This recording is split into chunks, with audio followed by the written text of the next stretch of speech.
Good evening, I'm John Carter and welcome to Poland Daily. Prime Minister Mateusz Morawiecki stayed true to his word. Today, the Polish government presented a complex support programme for the disabled and their families.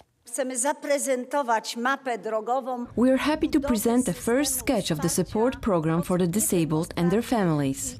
The system will be based on 3 pillars.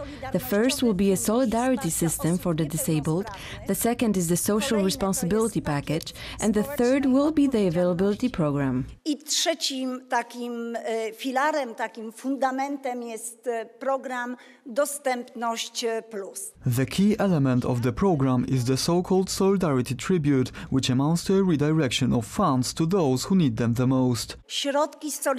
Money from the Solidarity Fund for the disabled will be spent on the most pressing needs of the disabled and their families. In the meantime, there seems to be no end to the protest of the disabled and their caretakers in the Polish parliament. Our reporters asked the protesters what they think about the solutions proposed by the ruling Law and Justice Party. Let them announce their new projects and ideas. We know who will make the most out of it, and it sure won't be those who are in need, but instead the government officials. They will need new employees in order to make it work, and we will merely get a drop in the ocean. The protesters remain unimpressed by the government's efforts to resolve the issue. They've promised to continue their campaign until Law and Justice agrees to provide a 500 zlotys disability benefit program. Maybe the roadmap presented by Minister Rafalska is not literally what the protesters wanted, but it is a very generous and valuable offer. An offer which will eventually enable us to create a fair and efficient system, which would guarantee the money goes to those who really need it. Prime Minister Mateusz Morawiecki has visited the European Economic Congress held in Katowice today. In his speech, the head of the Polish government spoke, among other things, about helping aspiring entrepreneurs and the economic priorities of his cabinet.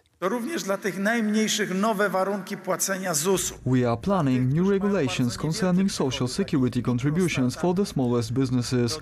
I'm talking about startups with very low income. Soon their contributions will be more proportional to their profits. We will get rid of the infamous obligatory 1,250 zlotys monthly payment.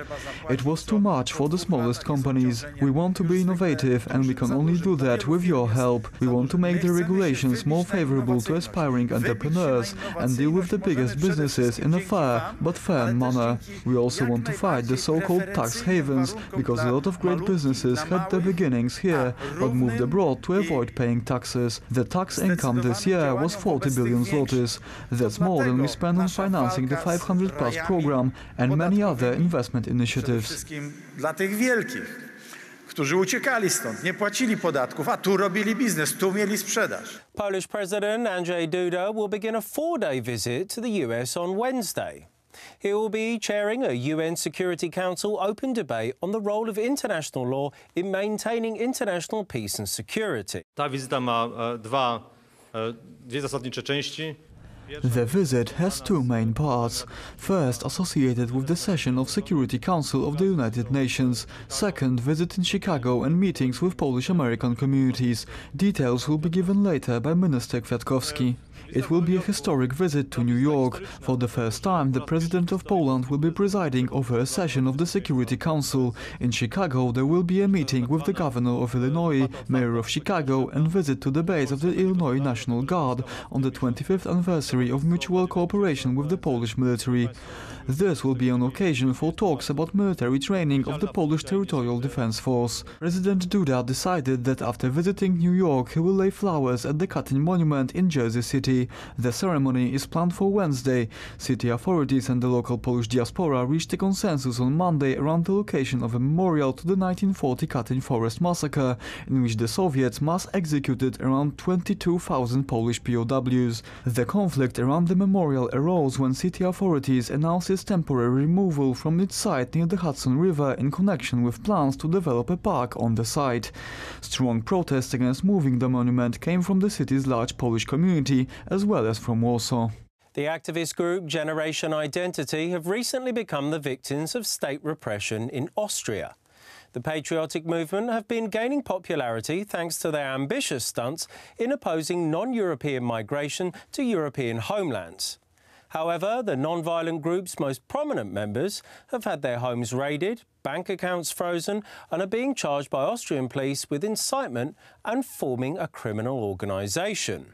Generation Identity rose to prominence last year when they patrolled the Mediterranean Sea, intercepting the vessels of left-wing charities who were helping illegal immigrants get to Europe. This year, hundreds of their activists took to the French Alps to patrol a border commonly crossed by illegal immigrants. Since the Austrian authorities' actions, Generation Identity issued the following statement: "Patriotism is not a crime. In an act of state repression, peaceful patriotic activists are attempted to be criminalized, financially destroyed and socially isolated." The situation acts as a reminder that despite intense external pressure, Poland remains a country where citizens' rights to express patriotism and defend one's own borders is not met with resistance from the state. Thank you for joining us this evening. I'm John Carter and Poland Daily returns same time tomorrow night. Good night.